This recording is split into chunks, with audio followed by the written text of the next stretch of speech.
Hello, and welcome to the Old Guy in the Club podcast. I am the old guy in the club.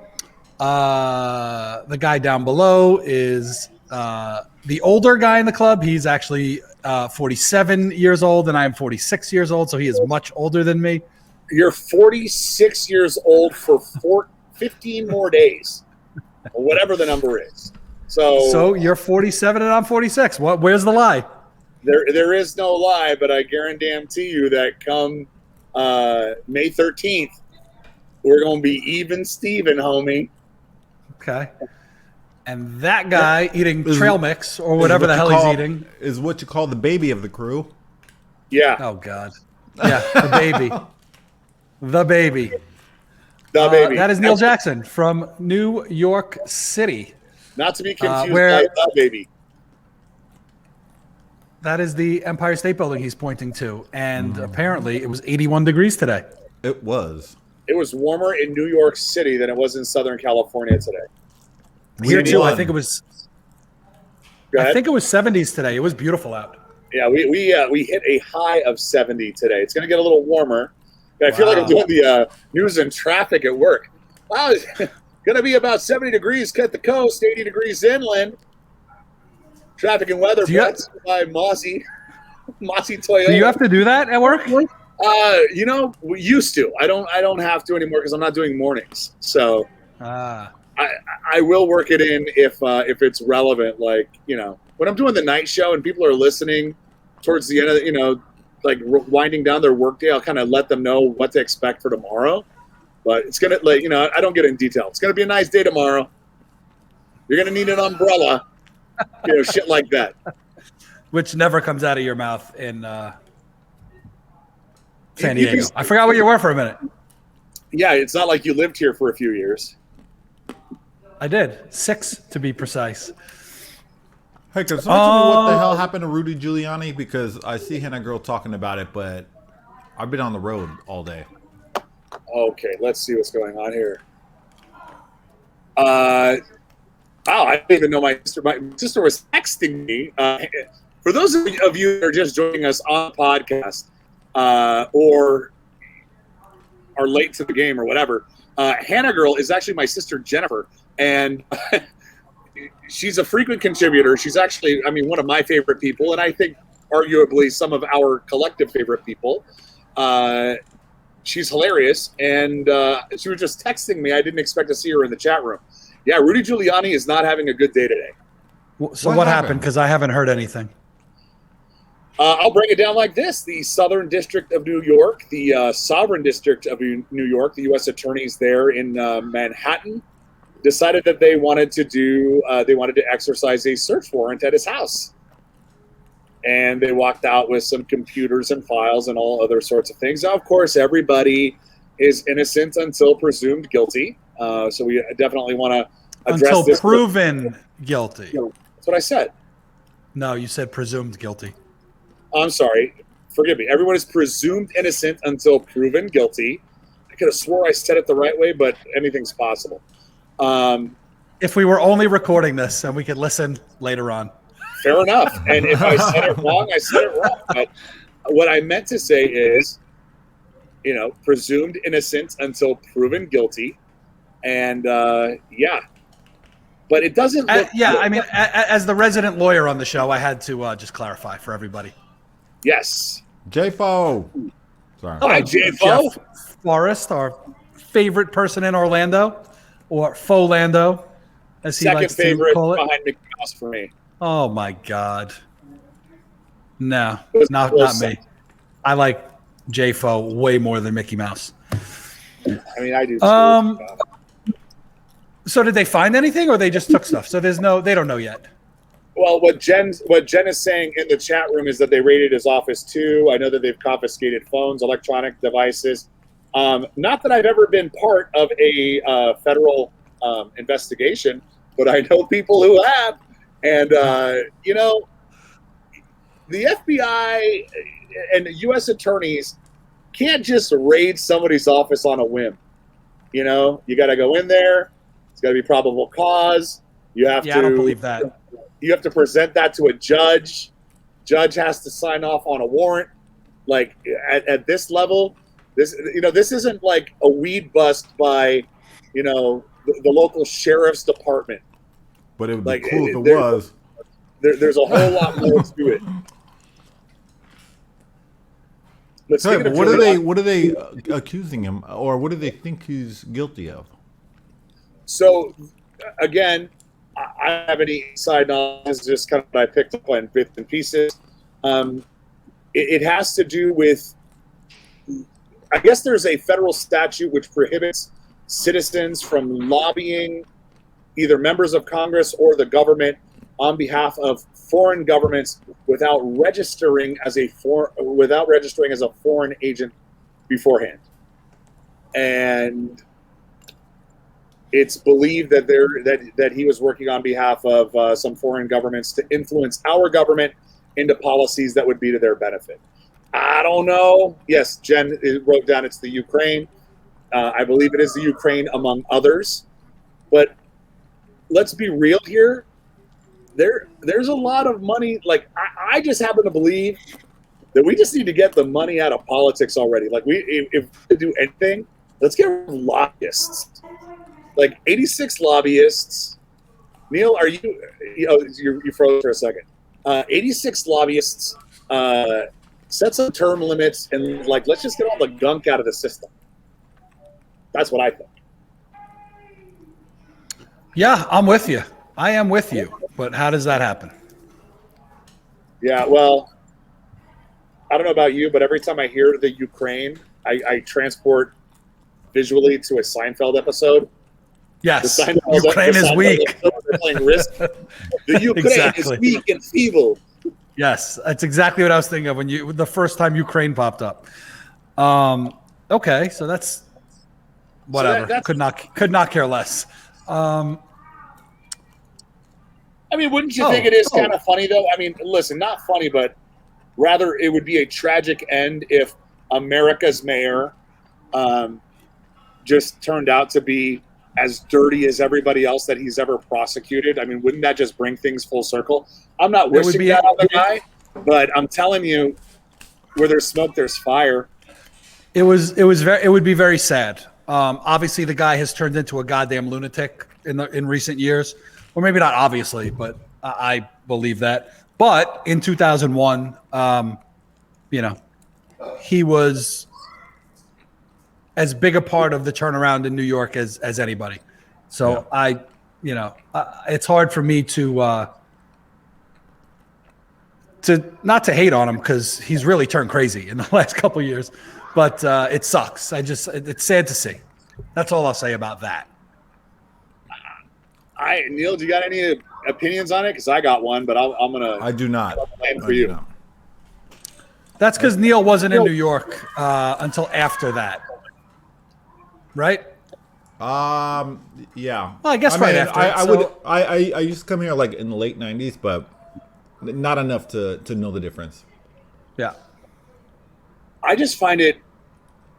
You said that the guy's lost his mind, and in one regard, Rudy Giuliani might have been one of the most revered public figures in the days, months, and years after 9/11 in terms of his ability to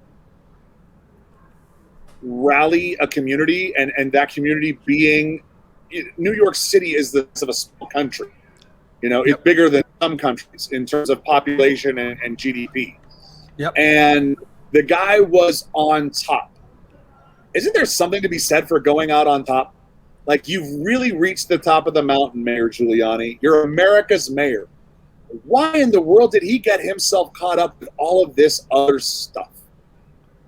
He could have rode off into the sunset, gone on his speaking engagements, collected his speaking fees, his honorary degrees, all sorts of other things that would have just kept him, a good, happy, healthy life, one foot in the public spotlight, but without all of this ridiculousness and chaos, which he's brought upon himself. Yes. So for me, I mean, he had aspirations of moving up in politics, obviously, and then call it delusions of grandeur. Well, I think if he would have ran for president shortly after 9/11, he might have won. You think Maybe. so? But yeah, I do. Maybe not, but I think it's not out of the realm of possibility. But it wasn't his time, and then by the time it was his time, I guess it wasn't his time anymore, and he still wanted to be relevant, so he got sucked into. And I'm not taking any blame off him. He wanted the power, and that came unfortunately working, with the last crazy people we had. So whatever. Do you think that Rudy Giuliani will go down as just the guy that was dripping self-tan? Yes.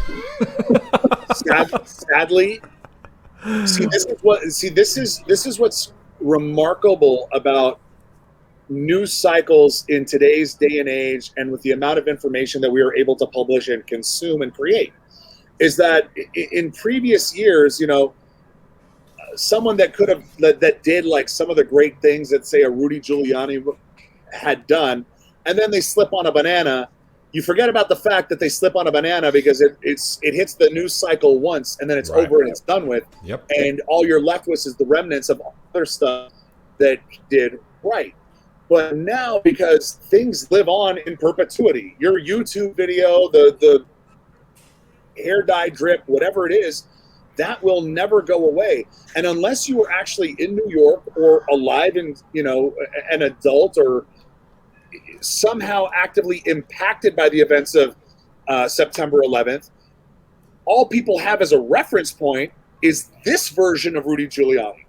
Yep. And I think so, which sadly erases, at least in my opinion, all of the good stuff that, and there's some folks that'll argue that a lot of his policies left a lot to be desired. He brought back stop and frisk. I hated him. Right. He cleaned up in the late 90s. Sure. He cleaned up New York so great that they had nothing else to do but go after quality of life issues, which means targeting nightclubs. And so anybody in the business I was in for all those years absolutely hated him. But as New Yorkers, after September 11th, that all went away because he was so great at the time. Can someone answer me how his people let him be in the Borat movie? Like, how did that get past like the signing the waiver? Justin, does anyone know? No, but I'm gonna pose it like this. We both, all three of us, know people of incredible wealth and decent amount of prestige and power, as it were. And more often than not, those individuals are surrounded by, for lack of a better description, yes people. That that's it's sycophantic. It's part of life, and I'm going to guarantee you that Rudy's people are nothing more than individuals that tell him yes. And Borat, or Sacha Baron Cohen rather, is incredibly talented in presenting himself as like those opportunities as being nothing but legitimate. He honestly thought that he was meeting with a foreign news correspondent, and he thought he was going to get laid in the process. But after it all goes down, how does he not say, you are not allowed to use me in this? Well, I don't think it quite works that way. So you think he signed some kind of waiver that gave them full rights to do whatever they wanted before it all happened? Yeah. So, like, for example, if I was going to, if I was local news and I'm like, hey, Justin, we're gonna interview you on whatever, or for example, one of my friends is going to come and do a spot over at the deli next week. And so I'm going to sign over a release saying, yeah, you could use my likeness, my image, my logos. Like, that's a release. But yes, I have final cut. That's what the rest of that sentence should be. Did you have Final Cut over the TV show you were on? The Hard Rock did. Did you? The Hard Rock did, who I was a part of. I was part of that team. Okay. And they wouldn't have done it. What? And they still got sued. Anyway. I don't know. Who gives a fuck? Well, a lot of people do. A lot of people do, but whatever the case may be, if Rudy is guilty of whatever he's accused of, there's going to be a comeuppance. And if he's innocent, I think that there's going to be a matter of scrutiny onto the level of the SDNY, and I think there will be a lot of questions in that U.S. Attorney's office. I mean, do you think there's any politician at that level that is squeaky clean? Absolutely not. Right. Okay. Just I have nothing to talk about after that. For those at home that aren't watching that aren't watching the live broadcast, Neil Jackson was shaking his head from left to right in a nope manner. So that makes the three of us on this. And of course, guys in the chat room, if you are streaming us live or on Twitch, jump in with your opinions as well. But I mean, everybody is saying no. Of course, my sister is saying yes. Donald Trump is squeaky clean. What the? Well, at least we can agree on that. Yeah. Yes, Donald Trump, who felt it necessary to issue a press release on the Oscars 2 days after the Oscars, questioning why it was called the Oscars. No joke. The open sense of his press release said, Sunday's Oscars, which used to be called the Academy Awards, but are now called the Oscars. I don't know about you guys, but for as long as I've been alive, those two terms are interchangeable. Have you? I have always called it the Oscars. Neil? Same. So, from the three of us, former President Trump, wrong. Sorry. Oh, Jen, I didn't realize you can hear this. Oh, yeah. Oh, I didn't realize that. I thought I had this cool mic that only caught my voice.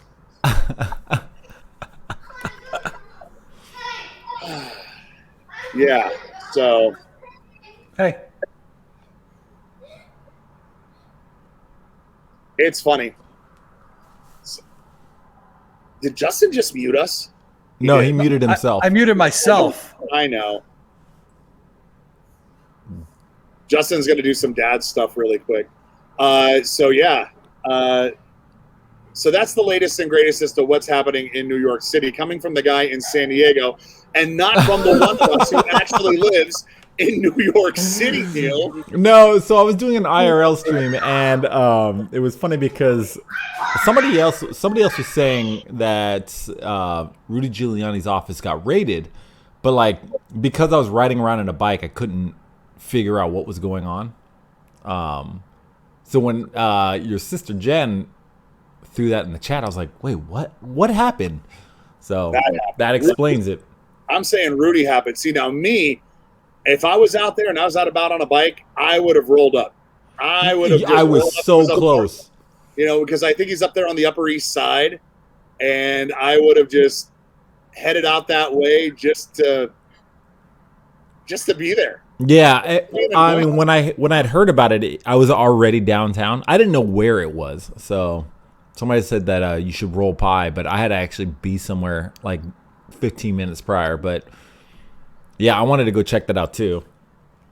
Tomorrow's another day. I think we should do an IRL from Rudy Giuliani's house tomorrow. Maybe take some nice foods that he won't be eating in prison and eat them in front of his house. Oh my God, I wish, dude, but. Here, Rudy, here's a donut from this awesome donut shop that you will no longer be having because you'll be serving the next 25 years to life in prison for, I don't know. Again, presumed innocent until proven guilty. Yeah. Yes. I wanted to, but I was out in these streets today. Zero chance he goes to jail. Zero. What's the wager on that? What's the over-under? Anything you want. You want to do it? You want to know why? You want to do it Duke and Duke style? Sure. What the hell is a Duke and Duke? But you never saw Trading Places? I do. I mean, when it came out. Yeah. So the two brothers. Oh my God! I got Randolph and Mortimer. Randolph and Mortimer Duke. The whole premise of the movie is, pulling Eddie Murphy off the streets and sending Dan Aykroyd into the slums was based on a bet of $1. So that's why I said you want to do it Duke and Duke. So here's why I say that. A, his team will drag this out till the end of time, right? B, if it ever got close to the point where he was going to go, he would roll over so fast and give them a way bigger fish to fry. He would be out the door. Looks like I'm losing $1.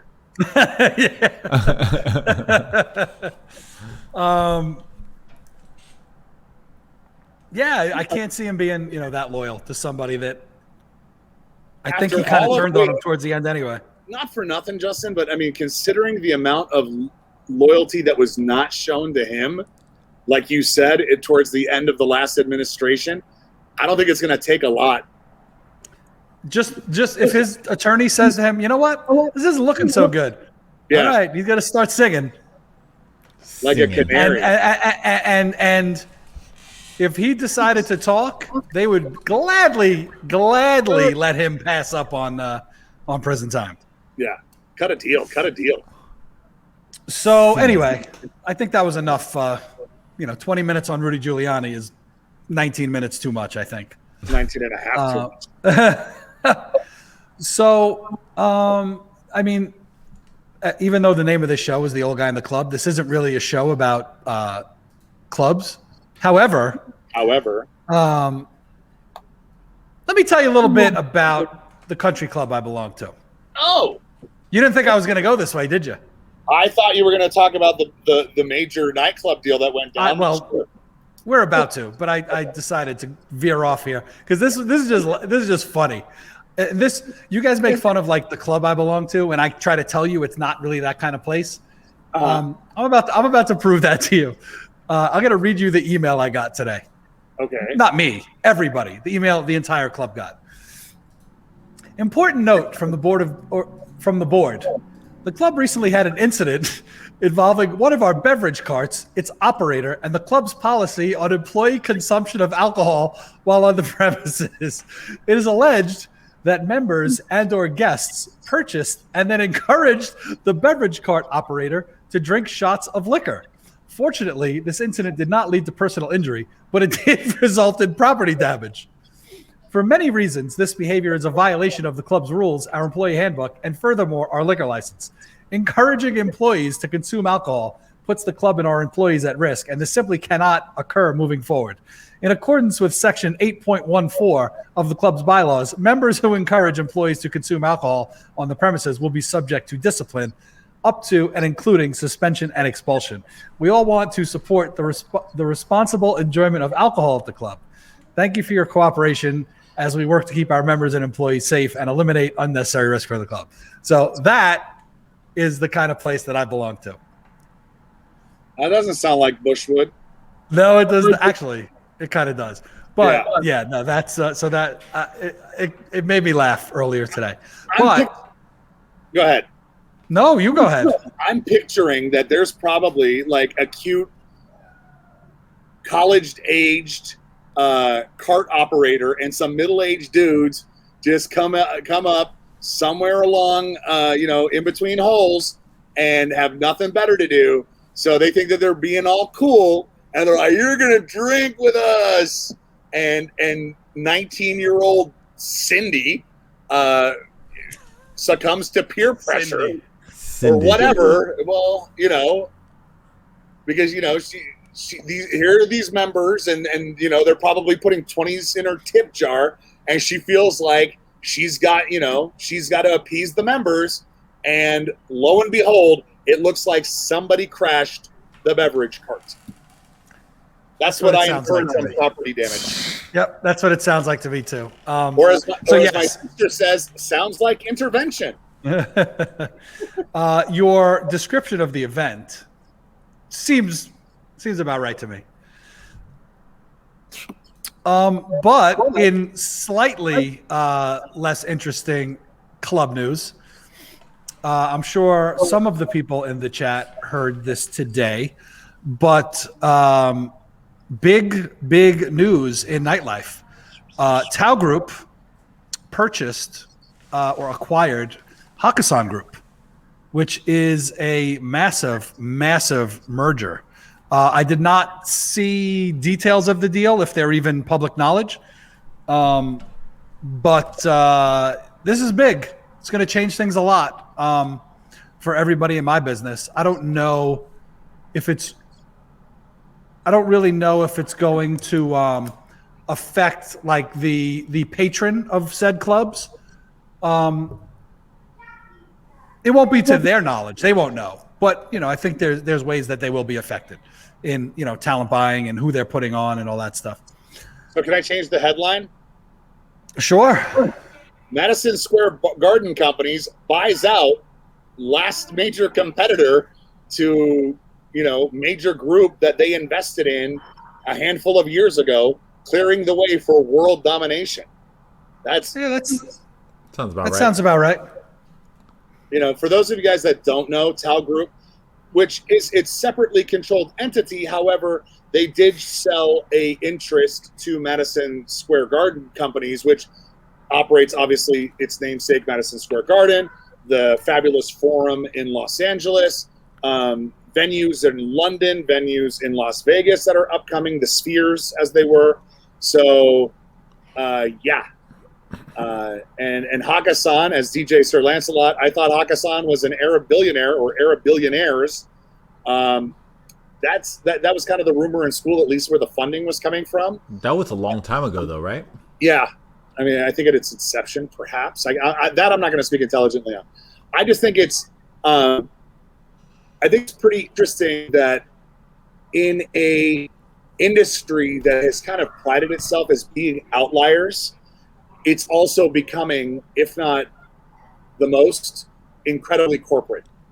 Like it doesn't get more corporate than this, but it was an industry built on visionaries, renegades, people, just like Las Vegas. Yeah. I mean, you're absolutely right. There is a, direct line to that. And I'm not saying that this is bad. By the way, I'm incredibly happy for, our collective friends at Tao Group. From what I read in the articles, I picked up the one on Billboard. It looks like the majority of Hakkasan management is going to stay in place. Here in San Diego, we've got a few Hakkasan venues that have been shuttered for the better part of a couple years now. And there was really no telling as to what was going to happen with them. Justin, you and I've had more meals than we care to admit to own at Searsucker over the years. But man, would that corner be a beautiful beauty in Essex? There's an opportunity to, right? And Holy cow. Could Omnia one day end up becoming a Tao? Who knows? I don't know if they would change the Omnia name in San Diego. To me, it wouldn't make sense. Sure. And we spoke to those guys years back about doing something, and they weren't super into it. Now that's obviously changed because it's happened. But what would you turn it into? Tao? I don't know if I would turn it into Tao. Marquee. It could be a marquee, but why change it from Omnia? Omnia was only open for what, a couple years before the shutdown? 5, 6. That much? Yeah. Maybe. I don't realize that. Well, but when you're really looking at some of the restaurant properties as well, I mean, there is an opportunity for a refresh. I mean, Searsucker here in San Diego was, 10, 11 years, had a 10, almost 11-year run on its own.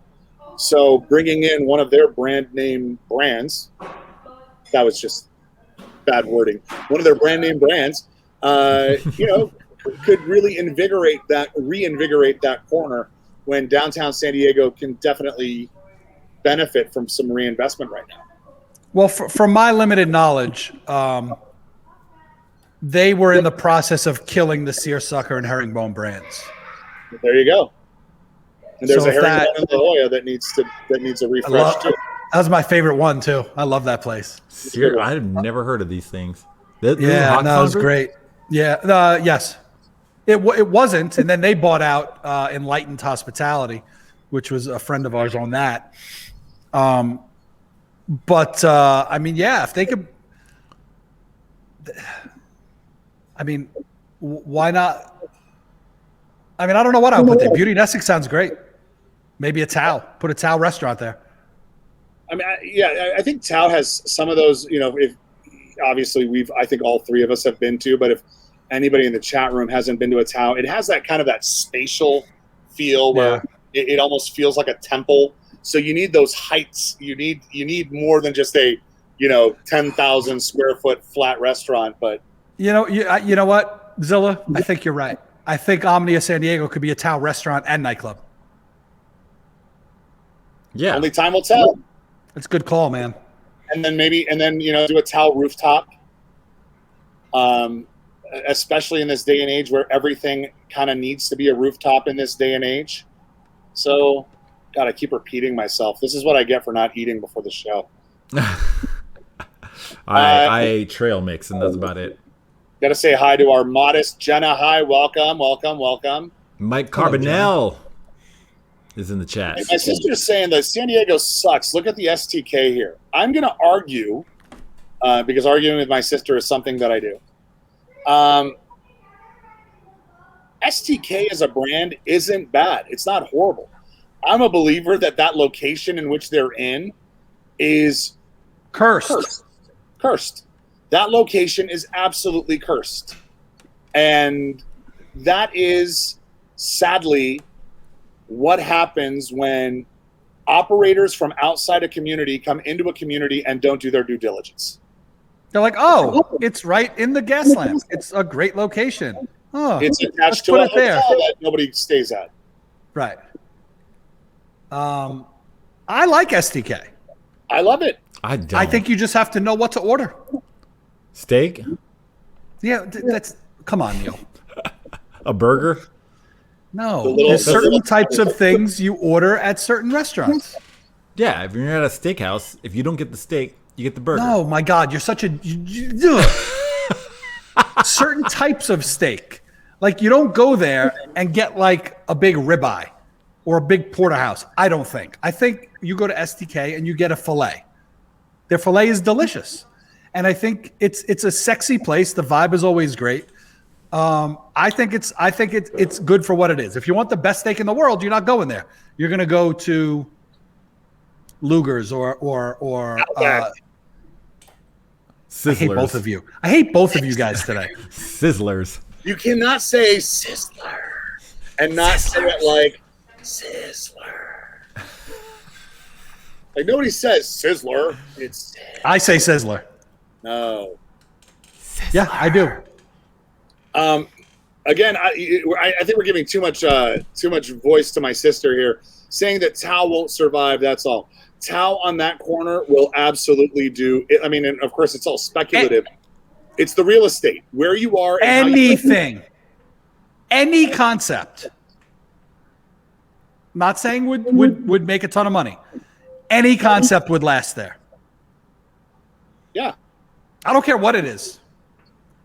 If you want to make a breakfast place that serves their food on Benihana tables, that would work. You're such a dick, dude. Just put our business out into the wind.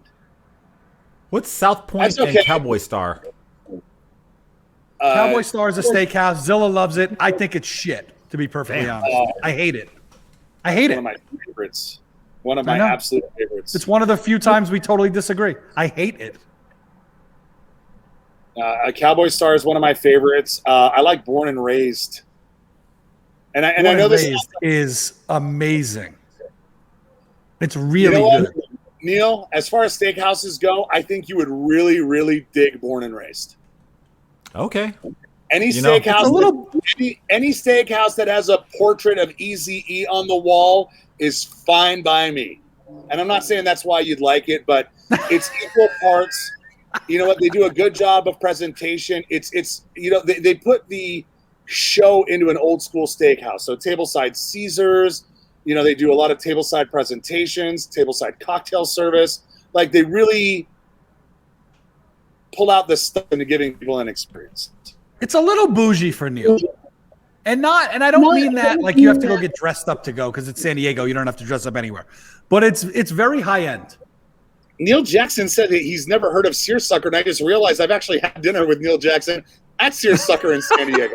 Wait, when? With Jersey? No, so it was weren't you there the night that oh my god, it was me, you, Vice, Reggie and his wife. You were in town playing a gig. Did you just hold on? Did you just name drop? Well, how else am I actually that's actually who we were with. First of all, I didn't say which Reggie. I just said Reggie, knowing so specifically not to name drop. Okay. Wait. So you're talking about Reggie Jackson, right? Yes. Wait, what? Mr. You were October. with Reggie Jackson?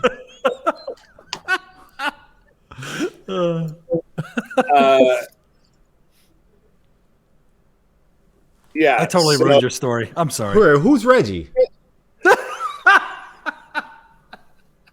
He's Reggie Noble? Reggie Bush. Here, I'll put it in the private chat. It's not that I just said it. It's Reggie Bush. Yeah, it was Reggie Bush. He's a San Diego guy. He used to come to our clubs all the time. Like he grew up there. And I think Vice is friends with him, right? Yeah. Hey, wait, I don't know if I don't remember being there for that. I'm almost positive you were, and if I wasn't, it's because I was drinking and you weren't. However, you know what? Sid was at that. Our good friend Sid was at that dinner too, and I actually sat next to you, and that's the first time you and I ever hung out in person. It was so maybe I have those two dinners confused, but we always sat in the same area, so it's easy to do that because we'd always have large groups, and that was like their big table. But yes, you've been to that restaurant, and I was there with you. Then it must have not been that good because I don't remember it too well. You didn't eat. Oh, then there you go. I remember specifically you did not eat. You were just not into it. Boom. Then it probably was not good. I'm is just good. kidding. You just again, you have to know what to order. It was better under previous management, and that's all I got to say about that. True, but I still like it. I'll eat that short rib every day. Such a good short rib. Ugh. And those cheddar puffers. Woo! Yeah, but again, the minute Hakkasan acquired the company, the cheddar puffers went right off the menu. It was the best thing in the world. That was like their little amuse-bouche. What'd you call me? Yes. Googling amuse-bouche. Amuse-bouche. Alexa, what is amuse-bouche? I'm just kidding. I don't have Alexa, but Alexa. Wait, my Alexa wanted to answer you. Hold on. Here's my Alexa. Alexa, what is an amuse-bouche? According to Wikipedia, an amuse-bouche or amuse-boule is a single, bite-sized hors d'oeuvre. Amuse-bouche are different from appetizers in that they are not ordered from a menu by patrons but are served free and according to the chef's selection alone. These are served both to prepare the guest for the meal and to offer. All right, shut up. So the short version is it's a single bite appetizer that isn't something that you can order off the menu, and it's presented by the chef on the house. It's like a little freebie to get the night started. And the cheddar puffers were an amuse-bouche. That whenever you sat down at that restaurant, they would. By the way, Alexa's more entertaining than I am tonight. Tonight? Tonight, Yeah. I think you're very entertaining. Thanks, Neil Jackson. I learned amuse bouche. I know that if I ever get a cat, that's gonna be his or her name. Amuse bouche. Which translates into free bite-sized appetizer. Or just amuse bouche. Maybe that's not the best name for your cat. So okay, for you, for Zilla, if you're just visiting, if you're visiting San Diego for Memorial Day weekend, where would you go? We have somebody in the chat that is also going to be visiting. I said you should go to Crossroad Deli. I'll probably be closed for Memorial Day. And, What the? I mean, who am I kidding? Why?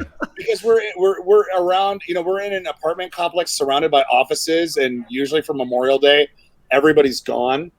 So we just don't have much of an audience. So sometimes opening the doors, like Justin, this, it costs money to open the doors, and sometimes it's just better to just cut it and run. Yeah. Yeah. I'm with you, man.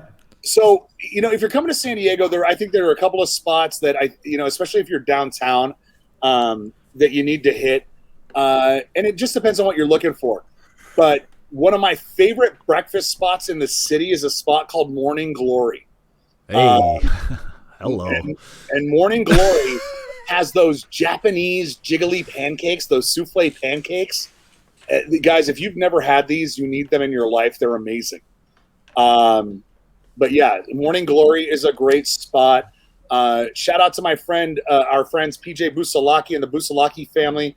They own a bunch of restaurants in Little Italy. One of my personal favorites is Barbusa. They do phenomenal Italian if you're in town for Memorial Day. I've some of our other friends. They own a steakhouse. I mean, I've yet to go, but I've heard great things. There's a spot in downtown called Huntress.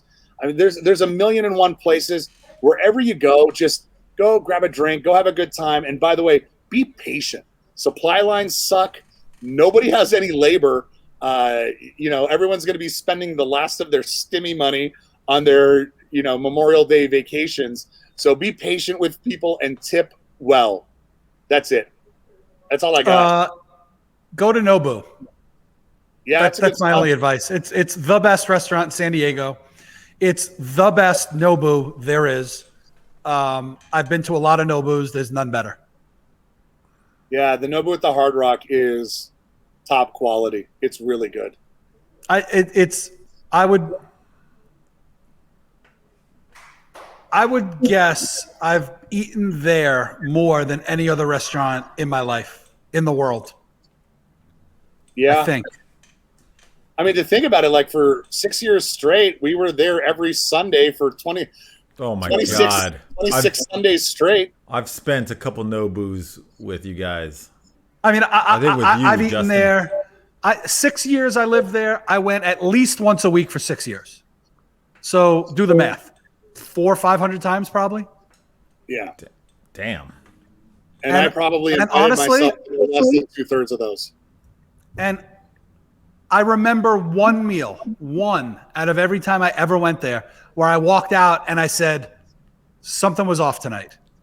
Every other time I've ever left there, I've been like, wow, that was great. That's amazing for a restaurant. Amazing. They have a solid staff. They do a good job there. Yep. I have yet to go to the Nobu here, and one of the old managers from Nobu San Diego runs this Nobu. So tell Jess we say hi. Yeah, I haven't been yet. It kind of sucks.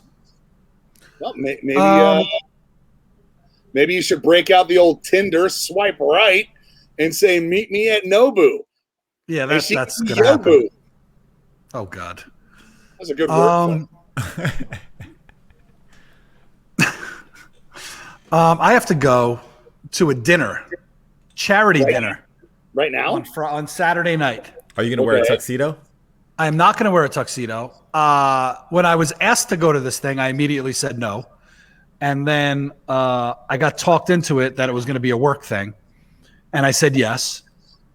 And then I was dreading it because I don't like dressing up ever. And I was like, I'll probably have to put like a jacket on or something. And then I looked at the forecast for Saturday, and it's going to be like over 100 degrees. And I was like, I'm not going. And then I was told that the exact words were dress for the weather, not for the event. The person throwing the charity event told me this. So I said, all right. So now I have to go. Dress so you're for the locking weather. in a tank top because you're dressing for the weather? I have one of those Borat bathing suits. I'm going to just wear that. You're rocking a mankini. Yeah, mesh walk tank in with top like and some hundreds and just start donating money left and right. They can't say anything. dude, you might as well just wear leave. wear a mesh tank top and some poom poom shorts. Boom, boom, boom, boom.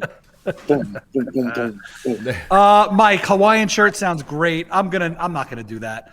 I'm gonna wear a pair of jeans and like a polo or something. That's gonna be the extent of it. But I also made a decision. I think I made a decision earlier today about my life, and I'm gonna be the guy that doesn't really give a shit anymore when it comes to like stuff like that. Obviously, a wedding, a funeral, I'll put on a suit and do what I have to do. When it comes to stuff like this, I'm gonna be comfortable, and if you don't like it, then I'll leave with no hard feelings. Dude, wear an American flag bandana, no shirt, cargo shorts, and Birkenstocks. No socks. Oh, I thought you were going to say with socks. I thought you were going to say some Monarchs with like some high white socks. I don't even know what Monarchs are. Yes, you Monarchs? do. Dad, yes, you do. Monarchs? Jilly Bean is asking if they have any summer Uggs that you might be sporting. Exposed toe Uggs? I don't have any summer Uggs. I just have warm Uggs and the slippers for my house. Which there you go. That's House a weapon shoes. in my house. Those In look most terrible. ethnic households, that's a weapon, sir. You were brandishing a firearm. Jilly Bean, I, as hot as it's going to be, I still don't think I would wear shorts to this. What? Yeah. I talked to our good friend, my personal physician, who's also going to be there. Your gynecologist. Yes. And I think he's going to get dressed up. He always probably in a suit. But I also, this is who we're talking about. Let me tell you what he said to me yesterday. You'll get a kick out of this. So I don't have someone that cuts my hair. Like I need a barber, right? So I hit up Matt, our good friend, who's been I think he's been on the show. His wife is a stylist, and I was like, oh, well, I'll just go to Shelly and she'll cut me, whatever. She doesn't have a salon right now. She's in between salons. So she's only doing like stuff on the weekends. I can't go. So I hit up our friend. I say, hey, do you have a good barber? I need a nice haircut and a beard trim for Saturday. And then I said, or I can just go like this. And of course, that picture we all know and love. And he says, I prefer this look. And then he wrote, but my buddy Jay cuts my hair. He has a salon in Scottsdale, but I'm the only guy's hair that he cuts. Wait, and my what? response to him, yeah, he's the only guy that goes to this salon. Oh. And I say to him, his name is Mammy. That is the most Mammy text of all time. And it really is like just that he would be the only dude that goes to this salon. So now if anyone lives in Arizona and has a good barber for me to go to, I could use one. I'm going to argue that you should go to that salon. And I will tell you why. The salon. The one that I'm not allowed to go to? Well, maybe you can get worked in. Who knows? But let's be real, Justin. You're a single man of the new millennium. This is an opportunity-rich environment for you. Like, why do you want to go to a place that is just filled with other dudes? Who knows? You might enter that salon and some lovely young lady might, you might catch her eye, and the future Mrs. Justin Zatz might be in front of you. You never know. Why are you shutting down these potential opportunities? You should go to the ladies' salon. Because I need a haircut and he doesn't cut guys' hair. But you might walk. So while out your with theory love of sounds your life. great, I don't think practically this is going to work. Maybe because I do need a haircut at the end of the day. Maybe there's another person at said salon. Maybe you want to darken up a few of the grays, or maybe that's not happening. I will never do a little touch up. Whatever. It's bad enough. I'm going to have Invisalign, in the next month or so. Congratulations. Best decision I ever did. Dude, you might walk into that salon looking for a haircut and come out not a virgin anymore, Justin. Yeah. And not from the guy's stylist either. What kind of Or salon who is knows? this? Maybe. Or who knows? It's 2021. Who knows? I just want to go back really quick. Jilly said that you were going to the Marine Room in La Jolla for your daughter's birthday. Phenomenal. Honestly, such a great restaurant. You can't beat the view. You'll have a great time. Just eat before you get there. It is classic. And I say that because it's classic French. So either plan for a meal before or after. The worst. No, it's really, really good.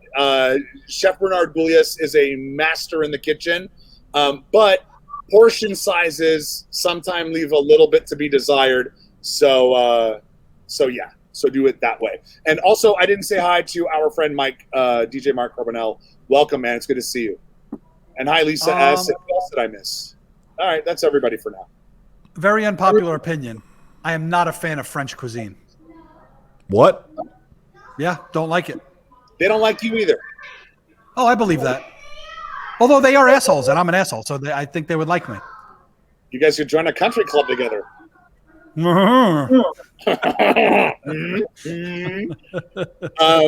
So I got something, guys, and it was prompted by DJ Mark Carbonell's suggestion Mike of Carbonell. Hawaiian shirt. You said Mark. You're not like. I said you're- Mike, dude. I said Mike. You did not. Okay. I know you know Mike, so it's not. It's not. I apologize. I know you know Mike. I It's not like you don't know who he is. You just. That's twice today. I mashed my words. I'm sorry. I'm gonna hang up my career. I'm gonna hang up my career as a professional broadcaster. So Mike said something about Aloha shirts earlier, and so guys, I'm getting on my first airplane in nearly 14 months, excuse me, next Wednesday. Which also, I may not make it. I don't think I'm landing in time for the show, but. Since we haven't done Grinds My Gears in quite a while, I wanted to ask the both of you, since you're both avid travelers, what grinds your gears on airplanes these days? Oh, I've I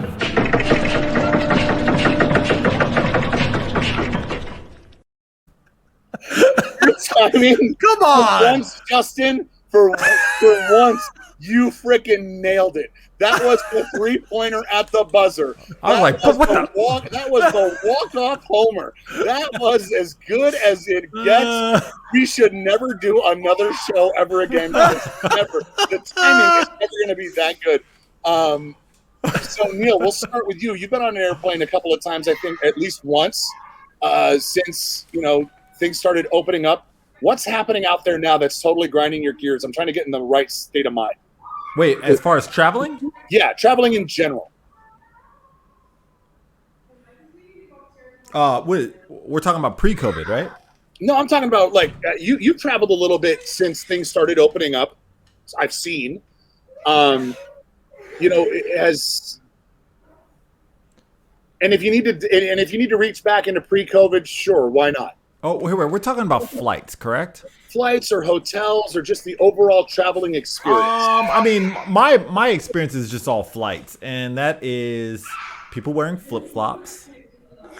People wearing flip-flops on planes. It's fucking nasty. What about if you're going to Hawaii? If you're on a flight to Hawaii? What about it? No flip-flops on a plane, dude. Even going to Hawaii? Dude, your feet sweat, and your neighbors. Not if they're wide open. If they're in socks and shoes, they're going to sweat. Hey. Lisa, I have to ask this. Lisa in our chat room, frequent visitor to the show, frequent guest. So Lisa also said flip-flops. Now, are you saying that because you don't like the flip-flops, or were you trying to pre-guess Neil's answer? And Mike is saying that he's not ready to travel yet, and it's not. Let's see, it's dangerous too. I'm thinking the flip-flops. That's a suggestion to flip-flops. My sister's saying that she wears flip-flops because it's a pain to go through security. Okay. Flip-flops for guys. Can we just say that that's a guy thing, or are you anti flip-flops for all genders? Anti all genders. Like, feet should not be exposed on a plane. Put some socks on them shits. Keep it moving. Bag them shits if up. there's an emergency and you, God forbid, if there's an emergency, you don't want to be in your flippy floppies trying to jump down that little slippy slide. You know. Okay, when you're traveling in business class, they give you socks. They don't give you flip flops. They give you maybe even house shoes, but they don't give you flip flops. No toes exposed. Cover them shits up. What's business class? Is that the people behind me? You're like, I did that. I just had to like play dumb and just like sell it like I meant it. Yeah, I mean, but yes, they give you slides, but closed toe slides.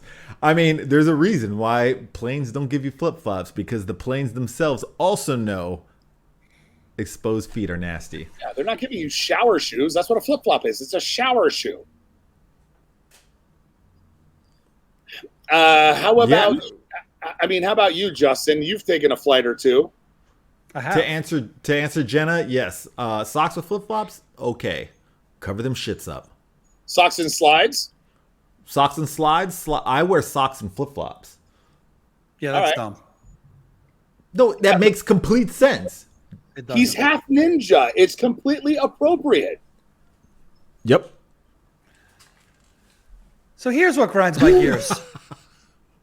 And it's not so much about, actually it is. So the hypocrisy of the rules grinds my gears. The fact that there's a couple things, actually. There's a couple layers to this. So the fact that they make you stand 6 feet apart before you get on the plane, but then when you get on the plane, you're sitting literally touching the person next to you. The fact that that's okay, but before you get on, you have to be socially distant. That is the stupidest thing I've ever heard. There are no HEPA filters in the terminals. On top of that, I don't fucking believe that. I don't believe that it's safer to be in this fucking tube with 300 other people, regardless of any cup fucking filter. I don't believe it's safer to be in there than it is to be like at a restaurant where you're 12 feet away from people.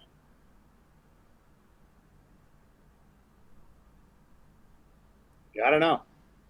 Yeah, you kind of have a point. I mean, you know, listen, you kind of have a point, and I'll tell you why. I can't tell you how many times I've heard of people getting the flu. Granted, they weren't masked, you know, but like people would be like, "Oh, I got on this plane and they got sick, and everybody else around them got sick." So it's possible that that it's a contained, sealed environment, but that's why I wear a mask. Yeah. Now, they're also serving drinks and food.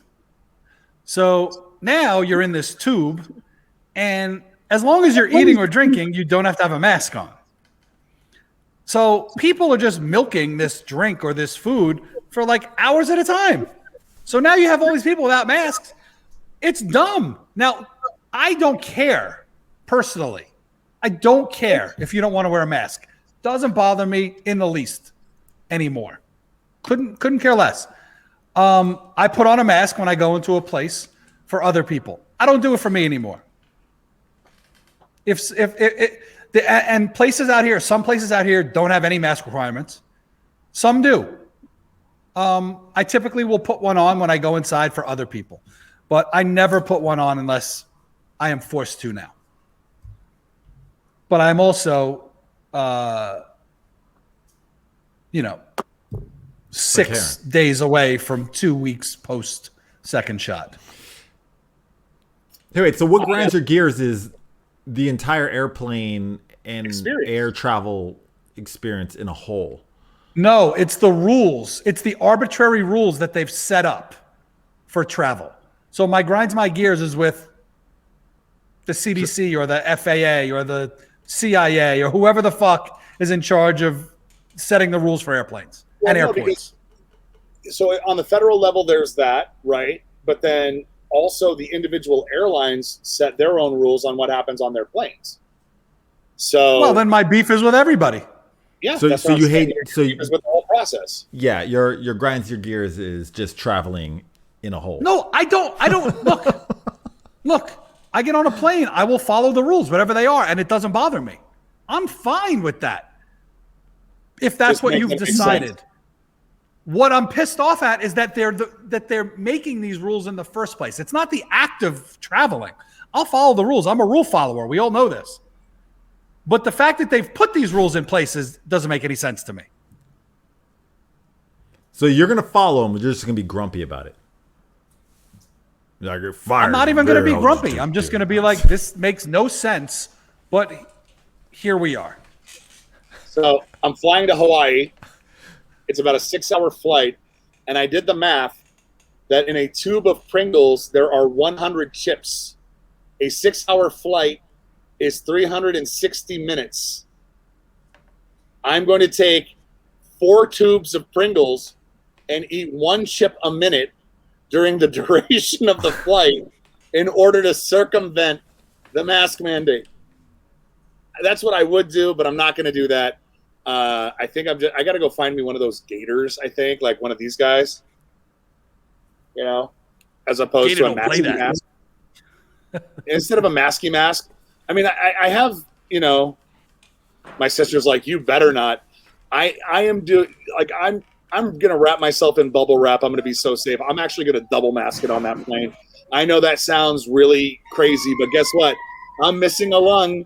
I'm not trying to get no respiratory disease. So I'm going to be as safe as required during my transit over the Atlantic. Thank you. And thank you. I'm very jealous of your trip. I too am also jealous. You guys are welcome to meet me out on the island of Oahu. I will be there the 7th through the 12th, though I, as the Reverend Robert Zilla, I don't know if many of you in our chat room know, I am, did I say flying over the Atlantic instead of saying over the Pacific? And I missed it? How did I miss that? Damn Because it. now Samuel's saying it's over the Pacific. Did I say that? Over the Pacific, obviously. I'm also a reverend. I'm an ordained minister. Did you say irreverent? I am an irreverent reverend. So I misspoke. And again, it's like one of those days today. Shit happens. So I'm flying over the Pacific into Honolulu in my religious capacity to perform a wedding as a minister. That's why I'm going. I know. Do you get to wear one of those collars? I asked the bride and groom if I could, and they shot it down. I was really like, I sent ideas. Like I took photos like from, you know, like costume stores. And like the first one was like a Franciscan monk. You know, I was going to say full pope. No, so that was the second one. So I did like a Franciscan monk with like the brown robe and the rope tie. And like I already have the haircut for it, you know, because I look like the Padres mascot when you really think about it. So I went for that. They shot that down. I went full Pope. They shot that down. Hey guys. Yeah. I got to take off. Do you want to keep doing the show? I'm sorry. Yeah. Bye. See ya. Okay. Sorry, guys. No, it's okay. Bye, Hey, everybody. wait, how do we rate out? Yeah, we can't rate out. We're gonna have to wrap this up. All right. Sorry to kill the fun. Sorry to be a We gotta say buzzkill. our goodbyes really quick. Let's just wrap it up real quick. Everybody, thanks for coming to the Old Guy Into the Club podcast. We appreciate each and every one of you for making a stop here every Wednesday, 6 p.m. Pacific. If you haven't had a chance, please like, follow, and subscribe. Neil, what are you doing this week? Make it quick. Partying. Should we raid Nick Lewis? Yeah, let's raid Nick Lewis. Hold on.